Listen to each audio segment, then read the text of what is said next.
Scott Gordon should be recognized for his amazing work in Moravian history. Scott is, of course, a professor of English, has a named chair, but the work that he's doing, if I may say so, is not that of a typical English professor at all. It's much more of someone who is trained and meticulously trained in the historical method. I am an enormous admirer of him, and I have also profited greatly from the kind of work that he does, which is meticulous, well researched, well argued, beautifully argued, actually. And I remember when I was working on the book on the Shamokin diaries, and he told me that he was able to make available to me Kammerhof's letters back to Zinzendorf of the period, which are fascinating because they contain all of these sort of details and, you know, observations on people that aren't in the official diaries as well.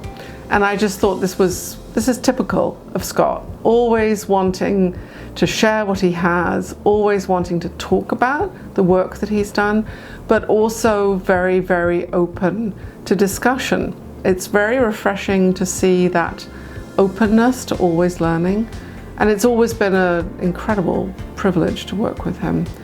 I have known Scott over the years, but I didn't really get to know him until we were both members of the Moravian Archives Board.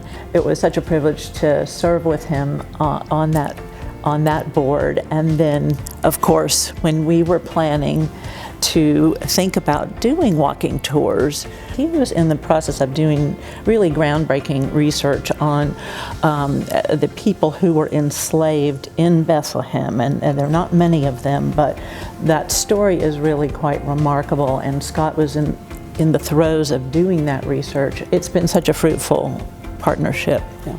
Because of Scott's ability to share this information so openly. After every tour, the participants are saying, without exception, I never knew this.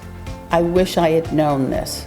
It's a tour that then ripples out as if you put a pebble in a pond. The ripples just go out. So the impact is so much greater than we ever imagined. Scott's impact on the Moravian history, I relate somewhat to his impact on my understanding of the Moravian history.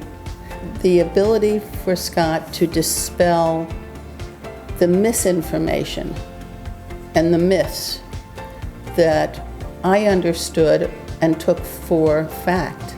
Scott's research and his ability to communicate that in a non-threatening manner has tremendous impact on individuals and on our denomination as a whole.